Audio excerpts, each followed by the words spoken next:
So ngayon, mag-install tayo ng Windows ME sa VirtualBox.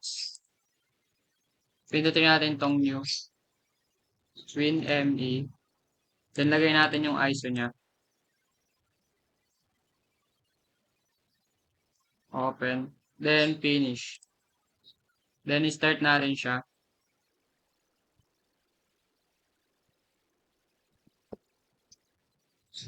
Then dito, pindutin natin tong number 2. Then 1. Enter.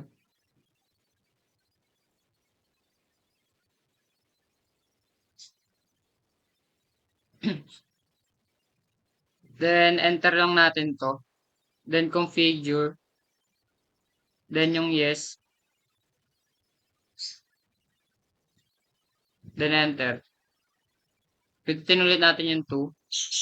Plus 1. Enter.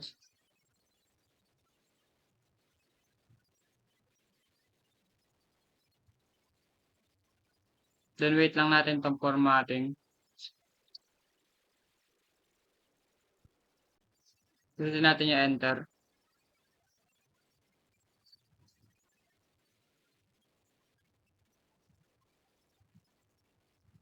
Next.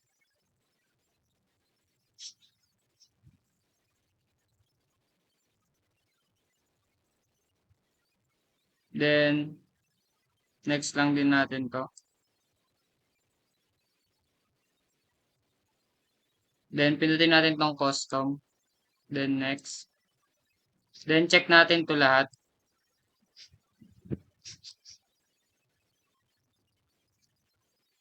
Then, next. Then, lagay lang natin dito yung name natin. Then, next. Dito yung language natin. Next, English. Then, hanapin natin dito yung ano natin, country. Yung Philippines.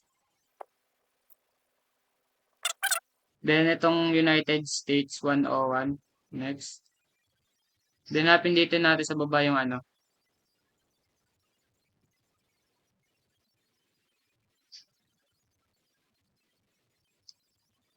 Itong Beijing.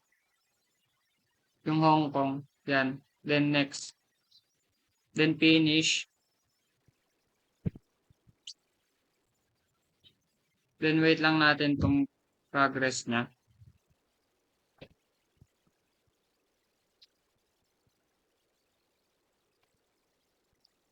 Then, natin sa progress natin.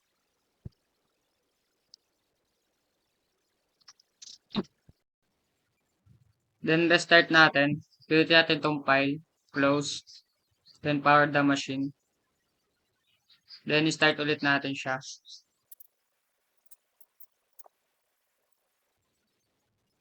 Then, hintayin natin tumabos yung oras.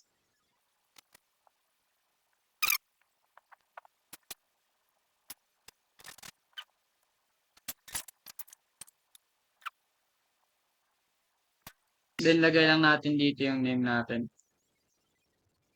Then, sa company, pwede yung ano nyo, school. Yan. Then, next. I accept. Next. Tagay lang natin dito yung product ng ano, Windows ME.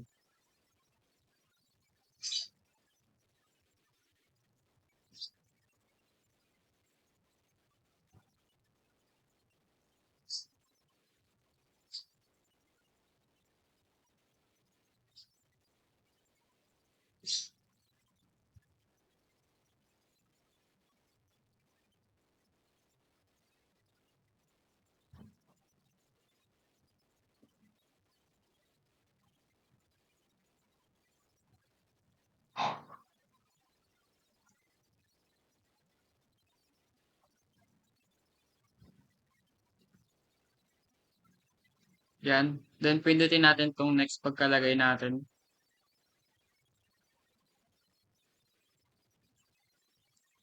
Then, finish.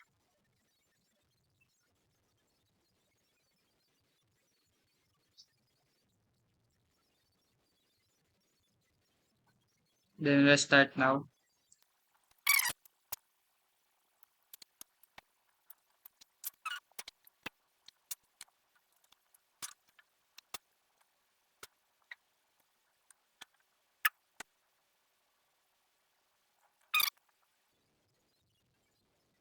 Wait lang ulit natin yung time.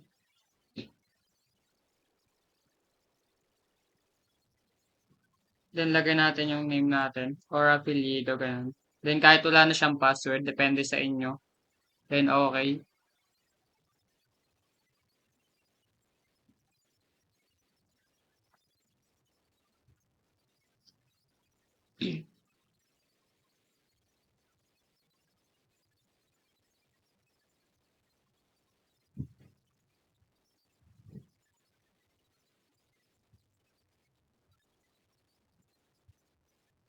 Then, ayan, ito na yung Windows ME natin sa VirtualBox.